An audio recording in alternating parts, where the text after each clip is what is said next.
Salutare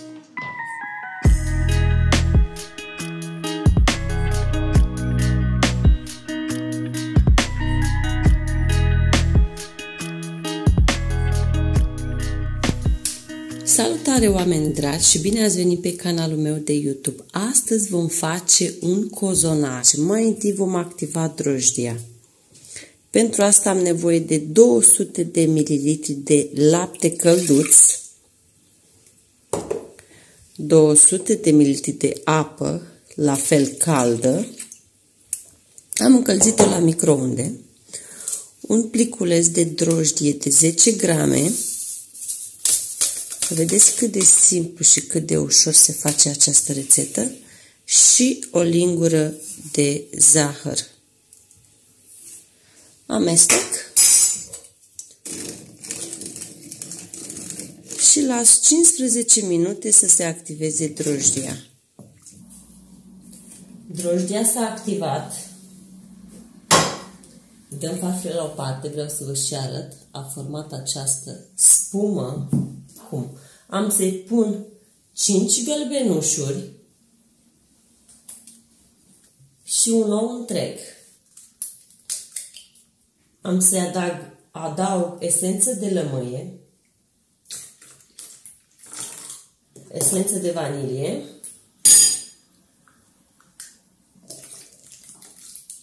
zahăr, pudră, vanilat, pentru că esența mea nu a fost foarte concentată. Dacă aveți extract de vanilie, nu mai puneți,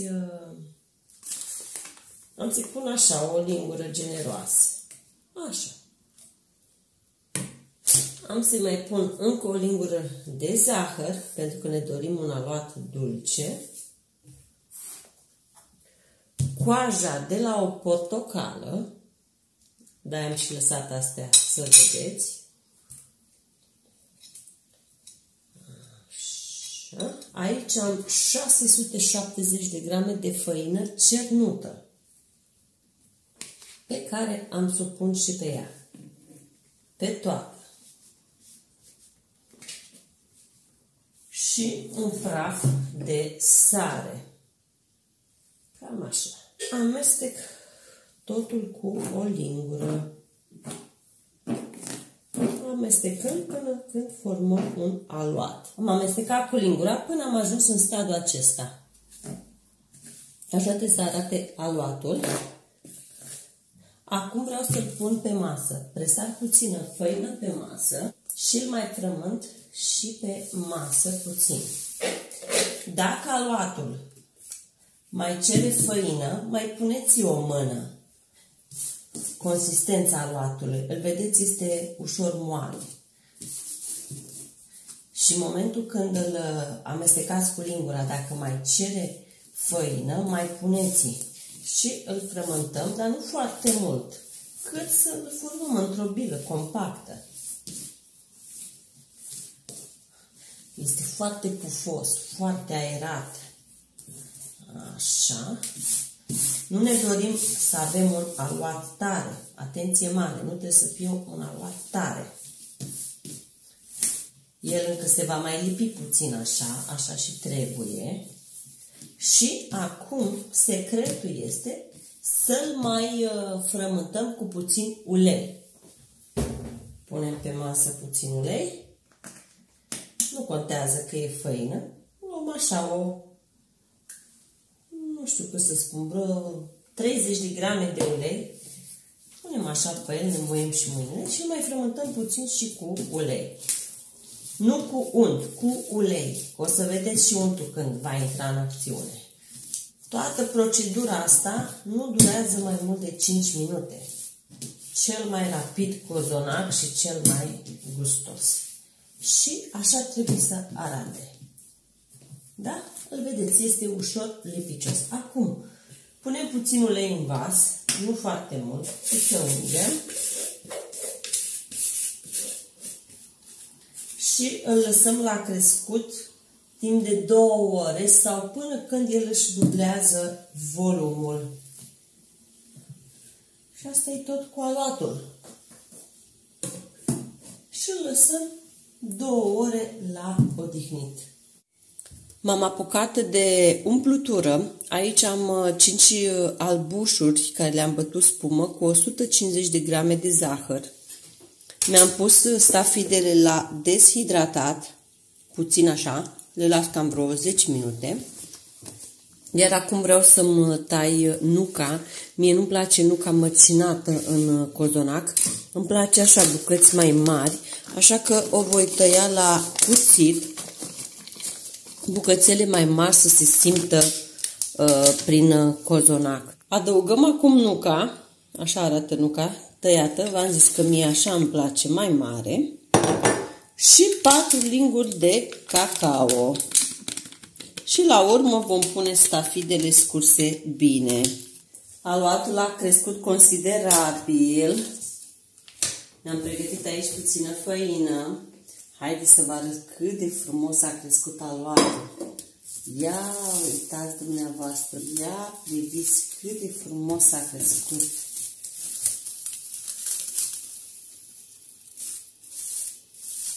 Eu i-am pus și puțină folie de asta. Presat puțină făină, nu mult, și îl rosturnăm pe masă. Ia uitați ce frumos este!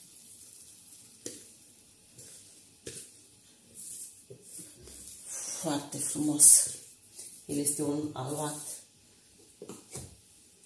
lipicios. Doamne, dar miroase așa de bine!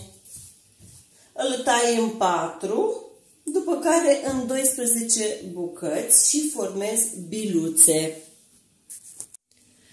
Am luat telefonul de pe trepied pentru că este soare foarte puternic la mine în bucătărie și se vede în umbre și nu e ok. Deci am făcut o bilă în formă de cerc, am împărțit aluatul în 4, apoi în 12 bucăți egale. Am format bilele,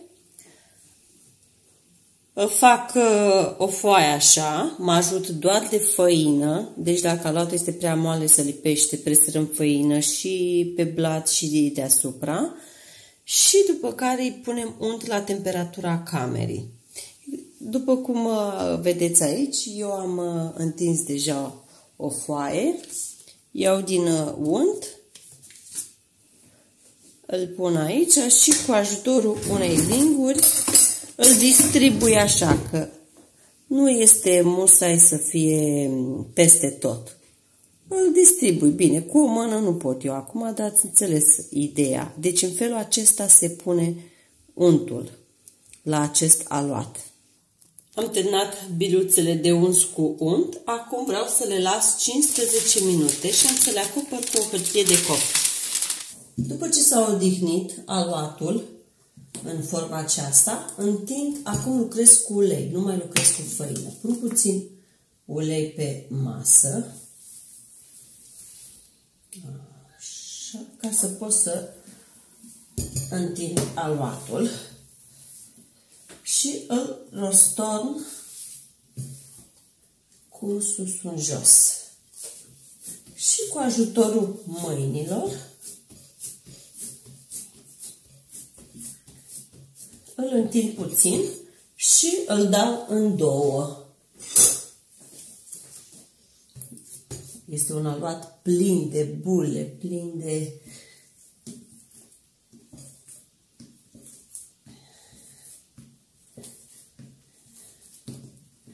aer, așa, foarte aerat. Bila asta o dau deoparte, deocamdată n-am nevoie de ea. Ia priviți cum s-a făcut.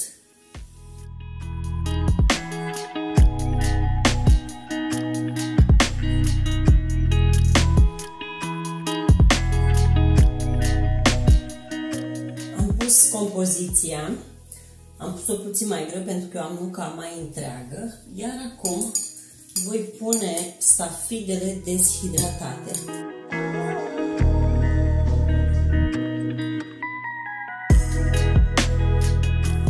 Și aici vreau să sigilez marginile, da? Sigilăm bine. Am terminat un cozonac, l-am pus aici în tavă și mi-am dat seama că îmi ies chiar doi. Și mai mi iese unul mai mare și unul mai mic. Deci puteți să faceți doi. Și acum vreau să îl împletesc. Nu este inginerie mare, l-am împletit. Așa. Și acum o să-i las în tavă în jur de vreo 20 de minute. Ia să văd dacă pot să le iau. Op. Opa.